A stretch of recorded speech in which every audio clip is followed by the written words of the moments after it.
আজ বিকেলে কিছু স্পাইসি খেতে ইচ্ছে করলো, তাই ভাবলাম চলো ঝাল ঝাল পাস্তা বানাই। আমি কিভাবে পাস্তা বানাই সেই রেসিপিটা আজকে তোমাদের সাথে শেয়ার করব। প্রথমেই একটু নুন আর তেল দিয়ে পাস্তাটাকে ভালো করে সিদ্ধ করে নেব। এরপর পাস্তাটাকে নামিয়ে ওপর দিয়ে একটু ঠান্ডা জল দিয়ে দেব।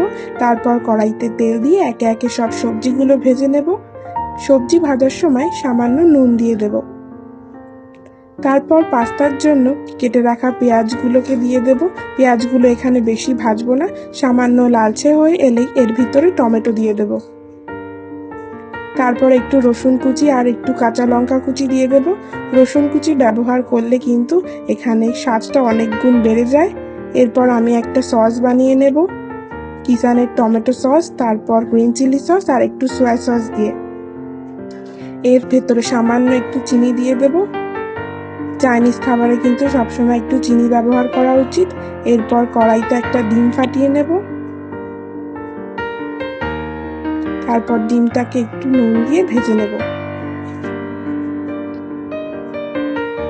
তারপর আগে থেকে ভেজে রাখা সব সবজিগুলো, গাজর, ক্যাপসিকাম, টমেটো দিয়ে দেব।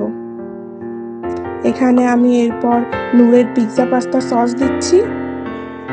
সস দিয়ে দেওয়ার পর সবজিগুলোর সাথে ভালো করে নাড়িয়ে নেব। তারপর আগে থেকে রেডি করে রাখা সসটা দিয়ে দেব। তারপর নাড়িয়ে সিদ্ধ করে রাখা পাস্তাগুলোকে দিয়ে দেব। এরপর পাস্তাগুলোর সঙ্গে সবজিগুলোকে ভালো করে মিশিয়ে নেব। তারপর স্বাদ মতো নুন আর একটু গোলমরিচের গুঁড়ো দিয়ে দেব, যে যেমনটা ঝাল খেতে পছন্দ করে।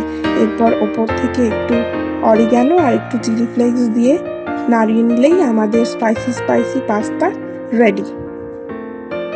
উপর দিয়ে একটু সস আর একটু শসা কুচি দিয়ে সার্ভ করুন স্পাইসি স্পাইসি পাস্তা।